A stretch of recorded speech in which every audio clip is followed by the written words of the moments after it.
نوح علیہ السلام سمجھاتے رہے ربی انی دعوت قومی لیلا و نہارا، اے اللہ میں نے دن میں بھی پکارا رات کو بھی پکارا، فلم یزدہم دعائی الا فرارا، میرے پکار نے ان کو میرے قریب کرنے کے بجائے دور کر دیا، نفرت بڑھتی رہی ہے ان کی مجھ سے.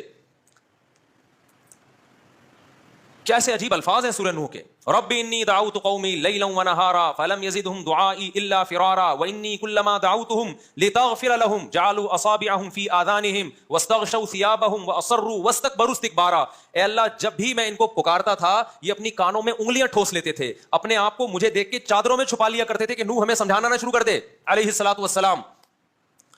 فقلت استغفروا ربکم انہ کان غفارا، میں نے اپنی قوم سے کہا توبہ کرو خدا کے سامنے، چھوڑ دو ان کو، جس کی یہ عبادت کرتے تھے تم بھی انہی کی عبادت، اسی کی عبادت کرو جا کے.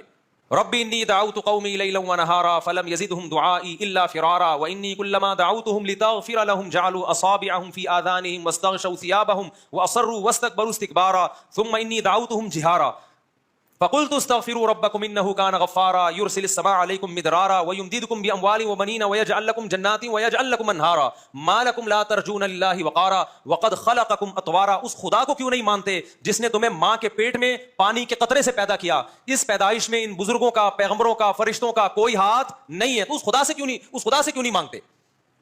الم تروا کیف خلق اللہ السبع سماوات طباقا، دیکھتے نہیں اس خدا نے کیسے مضبوط آسمان بنائے ہیں؟ تو الحمد سے لے کے والناس تک اور تمام پیغمبروں کی دعوت خدا کا انٹروڈکشن ہے، اللہ کا جو خالق ہے اس کی طرف لوگوں کو لانا ہے، اس سے ہٹا کے مخلوق کی طرف نہیں لے کر آنا ہے، چاہے وہ مخلوق کوئی بھی ہو. واللہ انبتکم من الارض نباتا، اللہ ہے جس نے تمہیں مٹی سے بنایا ہے، پیغمبروں نے نہیں بنایا، بزرگوں نے نہیں بنایا، فرشتوں نے نہیں بنایا، خدا نے بنایا مٹی سے، اس کی عبادت کرو. واللہ جعل لکم الارض بساطا لتسلکوا منها سبلا فجاجا، زمین کو بچھا دیا تمہارے لیے اس نے اور کشادہ راستے بنا دیے سفر کے لیے.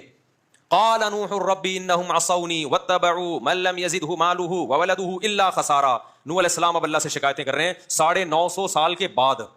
کتنا اسٹیمنا تھا، کتنی برداشت تھی نوح علیہ السلام نے. آج ہم 4 تقریریں کر کے تھک جاتے ہیں کہ لوگ بات نہیں مان رہے. 950 سال گلیوں میں گھومے نوح علیہ السلام، کیا سمجھانے کے لیے؟ چھوڑ دو ان بتوں کو، ان پتھروں کو چھوڑ دو، خدا سے دل لگاؤ. پھر شکایت کیا کی ہے نوح علیہ السلام نے؟ انہم عصونی، اے اللہ یہ لوگ میری نہیں مان رہے. کس کی مان رہے ہیں؟ اللہ نے پوچھا. اے اللہ یہ اس کی مان رہے ہیں جس کے پاس دولت ہے، جس کے پاس عزت ہے، ان کے پیچھے چل رہے ہیں، کلچر کو فالو کر رہے ہیں. وَمَكَرُوا مَكْرًا كُبَّارًا وَقَالُوا لَا تَذَرُنَّ آلِهَتَكُمْ وَلَا تَذَرُنَّ وَدًّا وَلَا سُوَاعًا. اور جب میں خدا کی طرف، اللہ کی طرف بلاتا ہوں تو یہ کیا کہتے ہیں؟ نہ اپنے معبودوں کو نہیں چھوڑنا، جن بزرگوں کی تم نے پتھر بنائے ہیں ان کو نہیں چھوڑنا. یہ تمہیں بزرگ سے ہٹا رہا ہے، یہ تمہیں بزرگوں کی عقیدت ختم کر رہا ہے نوح علیہ السلام معاذ اللہ. وَلَا تَذَرُنَّ وَدًّا وَلَا سُوَاعًا، نہ ود کو چھوڑنا ہے، نہ سوا کو چھوڑنا ہے. وَلَا يَغُوثَ وَيَعُوقَ وَنَسْرًا، نہ یغوث کو چھوڑنا ہے، نہ یعوق کو چھوڑنا ہے، نہ نصر کو. ایک ایک کا نام لے کے وہ قوم کہتی تھی ان میں سے کسی کو بھی نہیں چھوڑنا ہم نے. آج کے حالات پر یہ آیت کیسے منطبق ہوتی ہے؟